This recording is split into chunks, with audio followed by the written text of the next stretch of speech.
toutes et à tous. Donc, bienvenue à la famille. Ça va? Non? Ça va venir. Il y a des professionnels là-bas à la sono. Ça va vite. Je suis trop près, je suis trop loin. Oh, ok. Eh bien, on commence et ça va arriver correct, ça va s'affiner en route. Le thème que j'avais à cœur de vous partager ce matin, c'est affronter l'épreuve avec Dieu. Donc, tous ceux qui surmontaient nos épreuves. Allez, ça sonne encore mieux même. Et, euh, et c'est clair que le meilleur moyen d'affronter les tempêtes, c'est d'avoir Jésus dans notre bateau. Et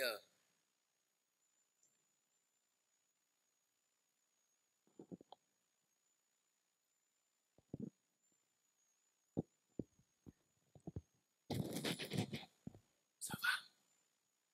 Ok. Il y a des professionnels qui me font des signes. Voilà. Là, on est vraiment parti alors. Voilà. Donc, il y en a qui pourront peut-être se dire, dis donc, c'est relou, ça fait 3 dimanches de suite qu'on nous parle d'épreuves. Ben, je peux vous assurer qu'on ne s'est pas mis d'accord. Moi, ce thème, je l'avais reçu bien avant que Carlos les aborde, mais je crois il y a vraiment je crois que Dieu veut insister sur un point et c'est pas par hasard. Et donc, pour parler d'épreuves, je vais commencer par vous raconter une petite histoire. C'est l'histoire d'une grand-mère qui est qui est en train de cuisiner comme ça, et elle a devant elle une grande casserole d'eau bouillante, et hop, elle met 1 kilo de carottes à bouillir dans l'eau comme ça. Et à ce moment-là, il y a sa porte qui sonne. Elle va voir qui c'est. C'est important, il faut se rappeler de la recette. On a mis des carottes dans l'eau bouillante. Hop. Et là, elle ouvre la porte et elle voit sa petite fille qui a 25-26 ans, on va dire, avec les yeux tout bouffis. On voit qu'elle a beaucoup pleuré. Alors là, la grand-mère, elle se dit, ouh là là, il t'est arrivé des trucs à toi. Entre. Cette jeune femme, elle est venue là parce qu'elle est venue rechercher le conseil. Sa grand-mère, c'est une femme de bon conseil, c'est une femme d'expérience, c'est une femme pleine de sagesse. Et donc, la grand-mère, elle l'installe confortablement dans la cuisine. Et puis, dans les carottes qui sont en train de bouillir, elle rajoute 3 œufs pour faire des œufs cuits durs. Et, euh, et du coup, elle prend du café moulu, du bon café, parce que grand-mère sait faire un bon café, vous savez. Elle le met dans sa cafetière italienne, Forza Italia, c'est la nonna en fait, clac, et elle fait chauffer tout ça. Et là, la petite fille a vidé son cœur, à se confier, et elle raconte le malheur, la trahison qui vient de lui tomber sur le coin de la figure, une épreuve sans nom, euh, comme ça arrive, sans prévenir, comme ça, comme quand le mal il tape à l'aveugle comme ça. Et la grand-mère, une fois que le café est passé, elle lui sert une bonne tasse de café. Et là, la petite fille, juste avec l'arôme du café, c'est pas pour faire de la pub, hein, mais juste avec l'arôme du café, eh ben déjà elle est réconfortée juste par l'arôme. Et elle boit son café comme ça, et là la grand-mère qui a écouté tout le long, et qui a rien dit, qui a pas dit un mot, elle lui dit, écoute, ma petite, euh, chacun fait ce qu'il peut pour naviguer au milieu des épreuves de la vie, et, euh, et c'est pas toujours facile. Les épreuves, elles arrivent comme ça, les malheurs, ça arrive comme ça, sans prévenir. Et c'est pas facile, mais c'est comme ça. Et là, elle avait déjà servi la tasse de café. Elle sort, elle dispose un plat avec les œufs durs et les carottes devant sa petite fille. Et elle dit, regarde, ces 3 éléments, ils ont affronté la même épreuve. Les épreuves, on ne peut pas les éviter. Mais il y a une chose qu'on peut choisir, c'est notre réaction face à l'épreuve. Quand on regarde, si tu regardes les carottes, elles avaient l'air dures, elles avaient l'air solides. Elles ont affronté l'épreuve de l'eau bouillante, et ben elles sont sorties toutes ramollies, toutes fragiles. Comme certaines personnes qui, face à l'épreuve, eh ben elles sont complètement anéanties, elles sont complètement déprimées, elles n'arrivent plus à avancer dans la vie. Il y a euh, l'autre élément qu'il y avait dans l'eau bouillante, c'était les œufs. Les œufs, au début, ils avaient l'air cassants, fragiles, mais quand ils ont subi l'épreuve de l'eau bouillante, eh ben, ils sont durcis à l'intérieur. Le cœur qui était liquide, qui était doux, il est devenu dur. Comme ces gens dans l'épreuve qui se referment sur eux-mêmes, qui se durcissent par rapport à la vie et qui en veulent à la terre entière à cause de choses qui leur sont arrivées, qu'ils auraient aimé pas qu'ils se produisent. Et enfin, le café moulu, il a connu aussi l'épreuve de l'eau bouillante. Mais lui, il ne s'est pas laissé affliger par l'eau bouillante. Au contraire, c'est lui qui l'a aromatisé. Et l'épreuve, eh ben, ça a fait sortir le meilleur de son arôme, le meilleur de lui-même. Comme ces gens qui, parfois, après avoir connu l'épreuve, après avoir connu des moments difficiles, des moments où ils en ont bavé dans la vie, eh ben, ils ont encore plus d'amour pour la vie. Ils ont encore plus de compassion pour les autres qui souffrent et ils transcendent leur souffrance pour que tout l'arôme de leur cœur y sorte quelque part et pour être des bénédictions. Et donc, on navigue comme on peut dans les épreuves de la vie. Elle lui dit, la grand-mère, peut-être que tu vas avoir besoin de pleurer, de passer par un temps de déprime. Peut-être que tu vas avoir besoin de durcir, de t'endurcir. Mais moi, ce que je te souhaite, c'est de continuer à être qui tu es et à continuer de briller, continuer de rayonner, parce que c'est ce que tu as toujours fait jusqu'ici. Et voilà, les problèmes, les luttes, ça fait partie de nos épreuves. On aura tous des problèmes, on aura tous des luttes, on aura tous des deuils, on aura tous des choses qui nous tomberont sur le coin de la figure sans prévenir dans nos vies. Mais l'important, c'est la réponse qu'on y donne. Et même si ce n'est pas toujours facile, Dieu, dans la tempête, Jésus, il veut être dans notre bateau. Et ça peut être ce soutien, ce rocher solide, comme on priait tout à l'heure. Et il y a un personnage de la Genèse qui a beaucoup souffert, qui a eu adversité sur adversité, mais pourtant qui a continué à rester droit et qui a continué à rester fidèle à ses valeurs. Et à la fin de son histoire, il peut dire, en face de ceux qui ont essayé de le persécuter, « Vous aviez médité de me faire du mal, mais Dieu l'a changé en bien, pour accomplir ce qui arrive aujourd'hui, pour sauver un peuple nombreux. » Est-ce que vous savez de quel personnage je parle? Vous aviez médité de faire le mal, de me faire du mal, mais Dieu l'a changé en bien pour accomplir ce qui arrive aujourd'hui pour sauver un peuple nombreux. Je l'ai entendu plusieurs fois, c'est Joseph. Joseph, pour ceux qui connaissent, à qui ça ne parle pas, Joseph, c'est un des 12 fils de Jacob. C'est le petit dernier quelque part. C'est un fils que Jacob il a eu dans sa vieillesse. Bon, il y a encore un autre qui va arriver, il y a encore Benjamin qui va arriver, mais il a quand même un traitement de faveur. Le père, il aime Joseph tout spécialement. Il prend soin de lui tout spécialement vu qu'il l'a eu dans sa vieillesse. Et voilà, il fait pas la même besogne que les autres qui sont plus grands. Il est élevé différemment, même dans sa tenue vestimentaire. Il a plus la classe que les autres. Et petit à petit, les grands frères, eh ben, ils vont le regarder de travers. Ils vont commencer à nourrir du ressentiment. Ils vont commencer à être jaloux. Avec le langage de la rue de maintenant, on dirait, voilà, ils commencent à avoir le seum. Ils commencent à avoir la mort contre leur petit frère. Vous voyez, ça commence à monter. Il y a de la jalousie qui est là. Et à force de nourrir ce genre de pensées, eh ben, il y a des pensées mortifères carrément qui s'installent. Et un jour, ces grands frères, ils sont loin, ils s'occupent de leur troupeau loin, et le père, Jacob, envoie le petit Joseph pour prendre des nouvelles de ses frères. Tiens, va prendre des nouvelles de tes frères.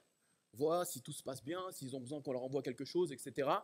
Le petit Joseph, il va prendre des nouvelles, et ses frères, ils le voient arriver de loin. Et là, ils sont au milieu du désert, il n'y a pas de témoins, et toutes les sales gamberges qu'ils ont eues pendant des années, des mois, et ben là, c'est l'occasion de se venger. Et là, ils commencent à nourrir des pensées de meurtre carrément contre leur petit frère. Et à ce moment-là, il a environ 17 ans, Joseph, et il arrive pour faire du bien à ses frères, pour leur demander, alors comment ça se va? Vous avez besoin de quelque chose? Il y a mon père qui se fait du souci pour vous, peut-être qu'il leur a amené des petites douceurs à grignoter, je ne sais pas. Mais en tout cas, il vient prendre des nouvelles. Il vient se prendre du souci pour ses frères, et qu'est-ce qu'il a en retour? Il l'attrape, il le jette au fond d'une citerne. Merci. De temps en temps, j'ai besoin d'un mot comme ça, et puis les gens, ils ont l'habitude, ils m'aident. Sympa, c'est la famille. Et du coup, voilà, il le jette au fond d'une citerne. Et là, imaginez le stress. Lui qui venait pour faire du bien, se retrouve au fond d'une citerne, et il entend ses propres frères qui sont en train de parler de meurtre à propos de lui. Gros coup de stress. Et du coup, finalement, on le sort de cette citerne. On se dit, il doit se dire, non, c'était juste une mauvaise blague, je vais retrouver mon père. Mais non, en fait, ils vont le vendre comme esclave à une caravane qui passait par là, à des marchands qui passaient par là. Et du coup, notre petit Joseph, qui venait là avec plein de bonnes intentions, il se retrouve vendu comme esclave. Et c'est une vie d'esclavage qui commence, on imagine, c'est être traité comme un animal, c'est travailler jour et nuit, et sans salaire, avec juste des insultes et des coups. Mais Joseph, il continue à rester fidèle, et il travaille, il est exemplaire dans son travail, ça fait qu'il monte en grade, il monte les échelons. Et partout où il va passer, eh ben, son maître, Potiphar, il va lui donner de plus en plus de responsabilités. Et tellement, ça va être l'intendant de la maison, et tellement que ça va devenir vraiment une référence dans la maison, il va s'occuper de tout. Et du coup, la femme de son maître, eh ben, elle va commencer à lui tourner autour. Parce que c'est un beau gosse, paraît-il, notre Joseph. Et voilà, ça va être au quotidien, elle va passer en mode harcèlement sexuel quelque part. Et lui, au bout d'un moment, il va être toujours dans la fuite, toujours dans le refus. Elle va en avoir tellement marre qu'elle va porter une fausse accusation de viol contre lui, et il va se retrouver en prison. Donc à chaque fois, dans sa vie, Joseph, il est encore en prison, il va y avoir un moyen de sortir, quelqu'un va lui promettre d'intervenir en sa faveur, et il va être complètement oublié, il ne va pas le faire. Et à chaque fois dans la vie de Joseph, on voit que lui, il fait du mieux, il fait de son mieux, il donne le meilleur, et en retour, il obtient du mal. À chaque fois, il donne du bien et il obtient du mal. Et il pourrait se dire, mais qu'est-ce que j'ai fait pour mériter ça quelque part? Et peut-être que vous avez eu ce genre d'expérience aussi, peut-être parfois, que ce soit dans nos relations, dans la famille, que ce soit au travail, que ce soit dans les relations de couple ou amicales, etc. Parfois, tu donnes le meilleur et en retour, tu obtiens du mal. Et spécialement avec des gens que tu aimes tout spécialement, c'est tellement dur de supporter ce genre d'épreuve. Systématiquement, Joseph, on lui rend le bien pour le mal. Et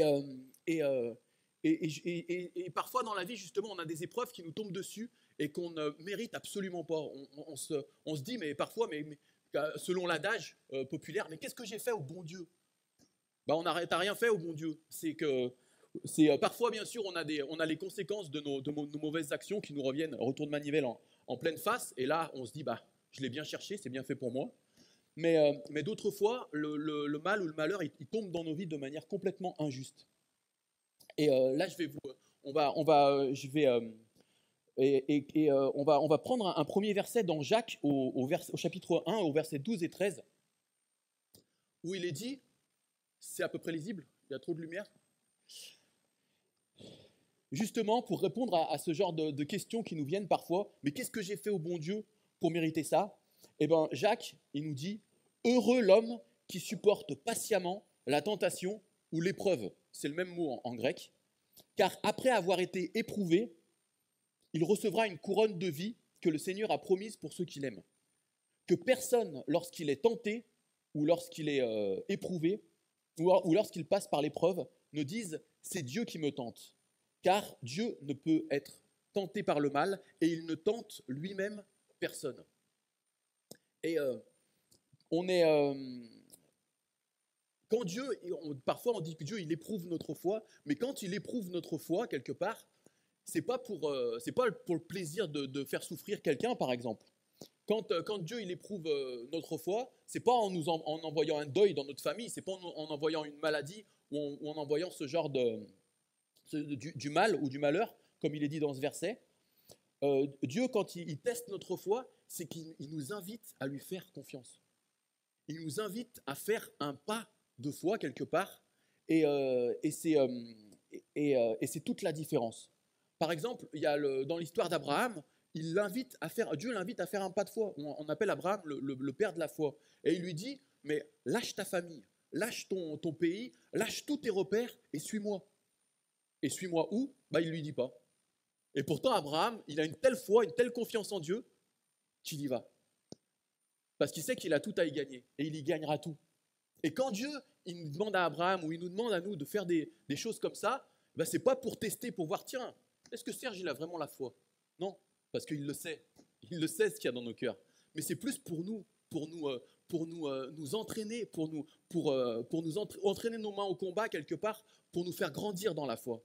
Et quand Dieu éprouve notre foi, il va nous donner une pensée qui est pas logique, qui paraît pas logique, et pourtant qui revient. Au bout d'un moment, on se dit, mais ce serait pas Dieu ça? Et il faut faire un pas de foi, il faut lâcher quelque chose. Moi, je me rappelle à une période de ma vie, quand j'avais quelques années de conversion, j'avais vraiment cette idée d'aller en mission, d'aller faire des missions humanitaires, et puis en même temps où je prêchais l'évangile, etc., pour aller aider loin. Et pour ça, il fallait que je lâche mes sécurités, il fallait que je lâche mon boulot, il fallait que je casse un CDI. Et voilà, et pour un jeune, généralement, il faut plus te faire ta carrière et, au niveau du travail, que de casser des CDI comme ça. Et il a fallu un temps de réflexion, un temps de prière, mais je sentais que c'était vraiment Dieu qui me le demandait. Et je l'ai fait, et j'ai jamais regretté. Ça a été une telle bénédiction pour moi, un tel kiff. Ça aurait été dommage de ne pas le faire. Et plus tard aussi, tout en étant je travaillais dans l'automobile, et un jour j'achète pour 3 fois rien une jolie petite voiture qui était très recherchée à l'époque, en panne. Je la répare pour 3 fois rien, cool aussi. Et je me dis, tiens. Et là, j'étais en train de songer au bénéfice que j'allais faire du coup, parce que ça allait être sympa, tu vois. 3 fois rien plus 3 fois rien, c'était une voiture très recherchée parce qu'elle était super économique, qui allait bien se vendre. Donc j'étais en train de calculer ce que j'allais gagner quelque part. Et il y a cette pensée qui me vient. Demande à tel missionnaire là, telle femme, si elle n'a pas besoin d'une voiture là maintenant. Je dis, attends, ça vient de moi ou ça vient de Dieu ça? C'est peut-être parce que je l'aime bien cette personne. Je l'appelle et je dis, au cas où tu n'aurais pas besoin d'une... Eh ben si, justement, je viens d'avoir une... Ok. Ben, c'est un cadeau pour toi alors. Et voilà, et du coup, c'est comme, c'est un pas de foi quelque part. C'est Dieu qui te demande de renoncer à des droits, à quelque chose que tu as travaillé pour, etc. Mais, et voilà, et tu le donnes avec joie, et il peut tester notre foi de cette manière-là, mais jamais Dieu, il va t'envoyer un cancer, où il va te faire,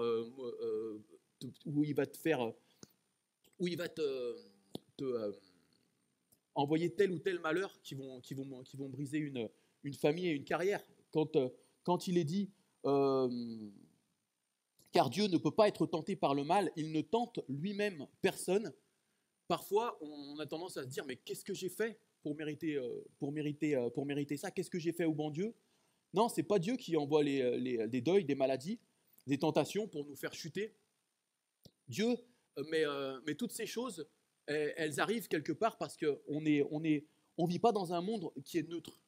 On vit dans un monde qui a été déréglé par la désobéissance, par le péché, et il y a des générations de personnes qui sont passées avant nous et qui ont plus fait du n'importe quoi que de suivre la volonté de Dieu. Vous voyez mes mains? Dieu, il m'a donné 2 mains et il m'a dit, aime ton prochain comme toi-même.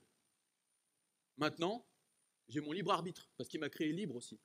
Avec ce bras, avec ces mains, je peux aider un aveugle à traverser la rue, mais je peux aussi l'étrangler.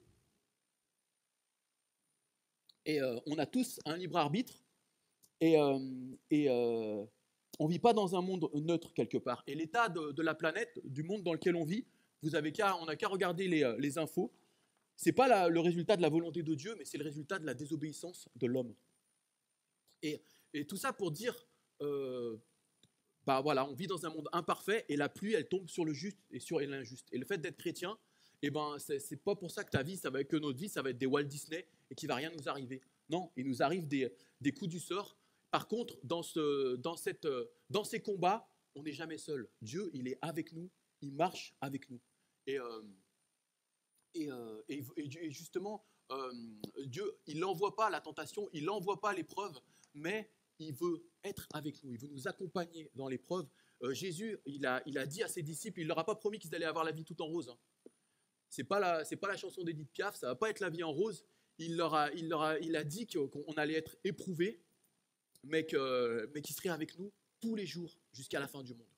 Et c'est ça, on a des galères, il y a des choses qui vont nous arriver, mais la différence entre nous et quelqu'un qui ne croit pas, c'est qu'on n'est pas seul face à l'épreuve. Et on a un Dieu qui est là et sur lequel on peut s'appuyer. On va passer au verset d'après et on va insister sur l'importance de la foi et de la persévérance. Confie-toi en l'Éternel de tout ton cœur et ne t'appuie pas sur ta sagesse. Reconnais-le dans toutes tes voies et il aplanira tes sentiers. Ça, c'est mon verset de mariage. Et c'est tellement vrai. Des fois, il y a des choses qui arrivent dans la vie qu'on ne peut pas prévoir. Et si on essaye de tout quantifier, de tout calculer, de tout faire rentrer dans notre petite boîte crânienne, on est noyé sur les pourquoi. Et le fait de garder cette foi, de dire Dieu, quel que soit l'état de la route sur laquelle je marche, je sais que tu es avec moi, et ça change complètement la donne. Et Joseph, il avait toutes les raisons de se décourager tout le long de son pèlerinage de vie quelque part. Il a vécu l'expérience du rejet de la part de ses frères. Il a vécu l'expérience de la mort imminente. Il y avait des menaces de mort qui pesaient sur sa vie. Il a vécu l'expérience de l'humiliation dans l'esclavage. Il a vécu l'expérience de la trahison, du mensonge, des fausses accusations. Il a connu la prison. Il a connu toutes sortes d'épreuves sur épreuves. Et on aurait dit que sa vie, c'était juste une dégringolade. Mais il y a un moment où Dieu, il est intervenu, où il l'a fait sortir de sa prison. Et Joseph, dans l'histoire, à cause de ses dons de prophétie, de parler, de pouvoir interpréter les rêves que Dieu lui avait donnés, il va devenir un des conseillers de Pharaon et ça va devenir le bras droit de Pharaon. Il va sauver l'Égypte de la famine et ça va être le bras de Dieu pour bénir des peuples et des peuples. Et Joseph, il avait toutes les raisons de se décourager au fond de son puits.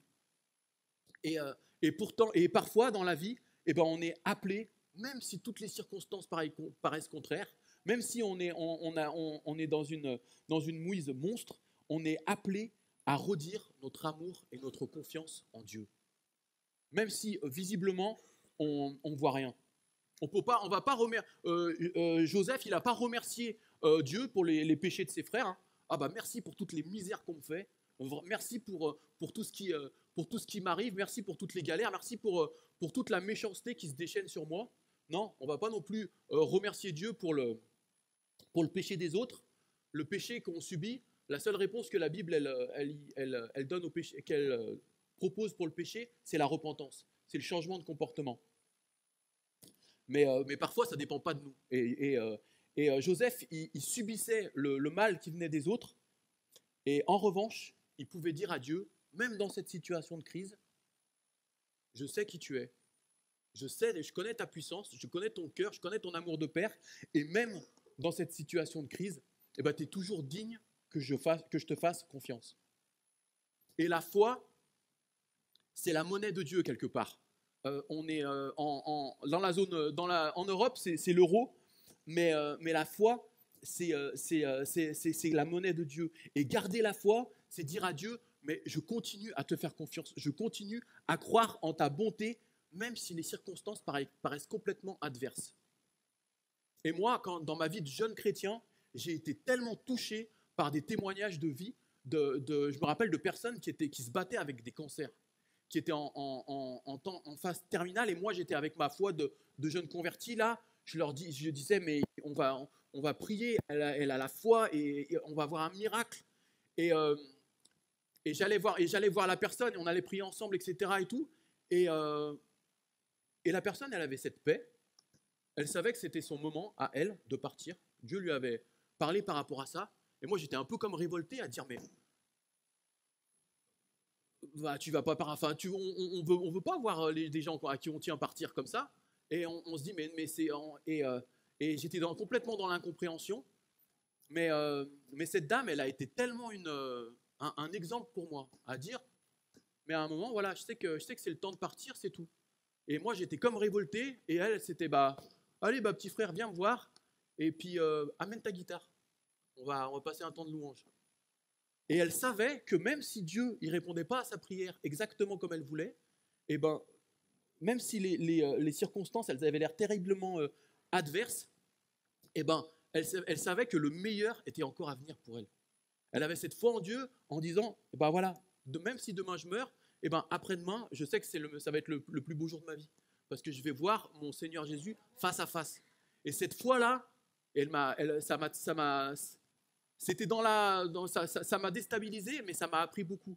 Notre Dieu, même dans l'épreuve, même si il est présent et il avance avec nous. Et même en face de la mort, le chrétien, il a pas... il peut encore être rassuré, il a encore de l'espoir, même face à cet ennemi-là, quoi. Et on peut continuer avec l'autre verset.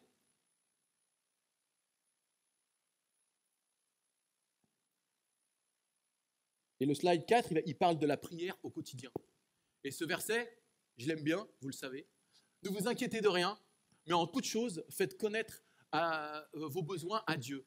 Par des prières, des supplications, demandez à Dieu ce dont on a besoin en le suppliant, en lui demandant régulièrement, et avec des actions de grâce. Action de grâce, ça veut dire le remercier et être dans la gratitude par rapport à tout ce qu'il nous a déjà donné. Avec des actions de grâce. Et après, il y a cette promesse qui est liée. Et la paix de Dieu, qui surpasse toute intelligence, gardera vos cœurs et vos pensées en Jésus-Christ. Des fois, on se retrouve dans des galères monstres, au niveau des finances, au niveau de plein de choses. On ne sait pas comment on va y arriver. Et il y a de quoi vraiment stresser, il y a de quoi avoir des insomnies. Et pourtant, on passe un temps de prière qui change tout. La situation autour, elle n'a pas du tout changé, mais dans notre cœur, tout a changé. Et ça, c'est cette promesse, on la vit quand on dans la prière. Ne vous inquiétez de rien, mais faites connaître vos besoins et la paix de Dieu qui surpasse toute intelligence. Même si les autres autour ils comprennent pas bien, il n'y a pas encore la délivrance qui est arrivée, mais on a la paix. Et la délivrance, elle vient après. Et c'est tellement important de demander à Dieu ce dont on a besoin. Il veut avoir cette relation de proximité avec nous.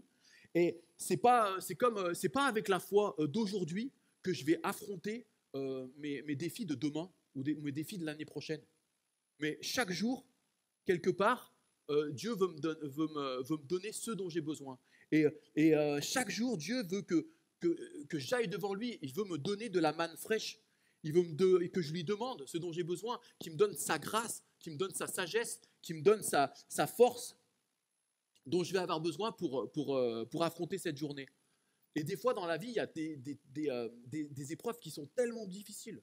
Quand on affronte un deuil, quand on affronte une maladie, il y a ce genre de prière aussi qui préconise chez les alcooliques anonymes ou dans d'autres associations chrétiennes. Les alcooliques anonymes, j'ai appris il n'y a pas longtemps que c'était une asso chrétienne.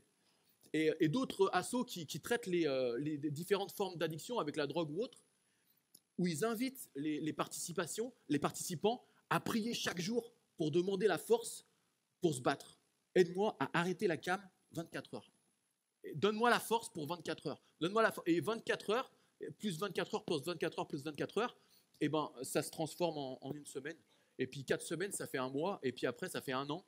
Et le sevrage, il est de plus en plus long, de plus en plus efficace. Et un jour, il y a quelqu'un ils peuvent proclamer, voilà, moi et l'héroïne, c'est fini. Moi et l'alcool, c'est fini. Parce qu'il y a eu vraiment mais tous les plus longs voyages, ça commence juste avec un pas.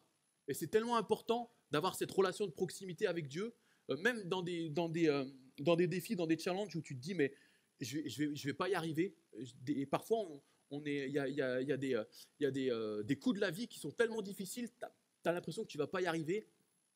Et demande à Dieu ce qu'il faut, la force qu'il faut, la sagesse qu'il faut, juste pour la journée. Et là, je vais appeler 4 beaux gosses qui se sont qui vont m'aider à faire une illustration, parce que c'est vrai que parfois, on est, il y a on peut c'est important de demander ce dont on a besoin à Dieu pour mener les combats qu'il met devant nous. On peut les applaudir, on peut les encourager.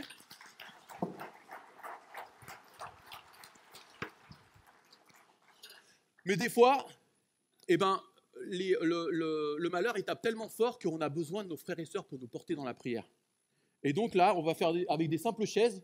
Hop, voilà. Donc, tu peux t'asseoir pour montrer que c'est une authentique chaise. Il n'y a rien de truqué.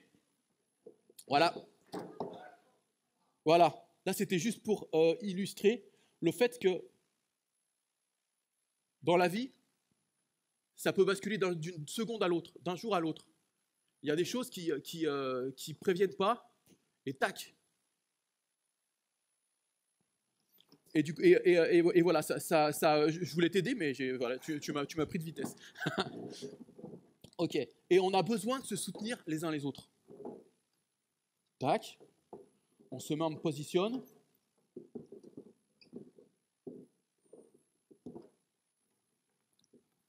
Et parfois, quand il y a une rupture sentimentale, quand tu as un divorce, tu as une maladie, tu as des choses qui peuvent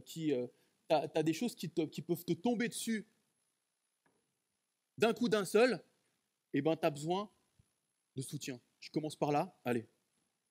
Hop. Et là, regardez. Ces gens, ils se soutiennent les uns les autres. Ça va être un symbole de soutien dans la prière. Hop.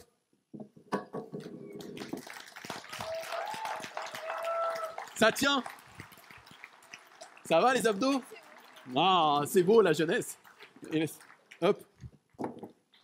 Hop. Je voulais symboliser une réunion de prière, c'est comme ça. On se soutient les uns les autres et on arrive à tenir le choc parce que justement, on se serre les coudes. Et dans le physique et dans le spirituel. On peut les applaudir. Merci les gars.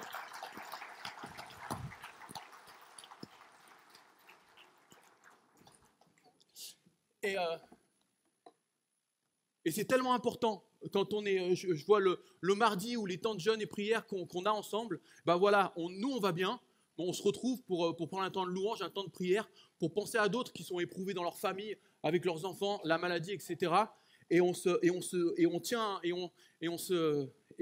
soutient les uns les autres.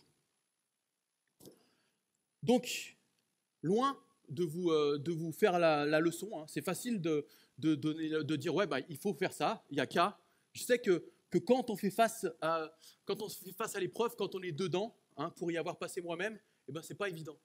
C'est pas évident et tu n'as pas envie d'avoir des gens qui te font la leçon en disant voilà, bah, lis plus, prie plus, fais. Tu as juste besoin parfois qu'on te prenne dans les bras ou qu'on te dise, qu'on te fasse un clin d'œil en disant voilà, je comprends et je suis avec toi, quoi. Et quand on fait face à l'épreuve, les autres parfois ils comprennent pas, mais il y en a un qui comprend, c'est Dieu. On peut se tourner vers lui et comme dans l'histoire de Joseph, il peut tourner notre malheur en bénédiction. Et Dieu, il nous invite à persévérer dans la foi en sachant qu'il est avec nous dans chaque étape de notre voyage. Et tout à l'heure, il y avait Jean-Robert qui priait par rapport à ce rocher solide qu'est Jésus. Et dans l'épreuve, on peut être comme ces arbres en temps de sécheresse qui vont vraiment s'enraciner de plus en plus dans la parole de Dieu et dans le rocher qu'est Jésus. Ça, c'est du solide pour rester attaché aux promesses de la parole de Dieu et résister dans le temps. Et je voulais juste finir avec ce verset qui nous dit, Psaume 34, verset 19, et je crois que c'est vraiment que ça va parler à quelqu'un précisément. L'Éternel est près de ceux qui ont le cœur brisé, et il sauve ceux qui ont l'esprit dans l'abattement. Je la refais. L'Éternel est près de ceux qui ont le cœur brisé, et il sauve ceux qui ont l'esprit dans l'abattement. Et je voulais juste vous rappeler de la part de Dieu que Dieu, il est proche de nous dans nos moments de détresse. Et voilà, si vous voulez bien, je vais finir par une prière. Et vous pouvez faire vôtre cette prière, justement.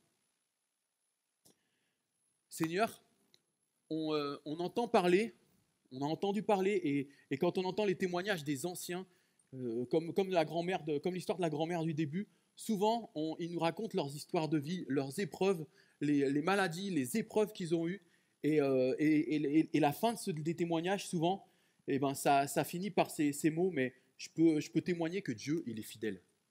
On nous dit on sait que tu es un Dieu qui est bon, on sait que tu es un Dieu qui est fidèle, on sait que tu es un Dieu qui est puissant et que tu n'abandonnes pas tes enfants dans l'épreuve. On sait que tu es le Dieu qui change le mal en bien et qui peut transformer des situations qui sont inextricables pour nous, qui sommes des humains limités. Alors je te demande vraiment dans les épreuves que passent mes frères et sœurs, dans les épreuves qu'on traverse en tant que famille aussi, je te prie vraiment de venir à notre secours, Seigneur. Viens, donne-nous la sagesse, donne-nous la force, donne-nous la foi qu'il faut pour qu'on puisse dire comme le psalmiste, tu m'as sauvé, tu m'as délivré, tu m'as délivré du filet de l'oiseleur, tu m'as sorti des eaux profondes. Merci pour ta présence, merci pour ta force et continue de nous donner de ce qui est à toi parce qu'on en a tellement besoin, Seigneur. Amen.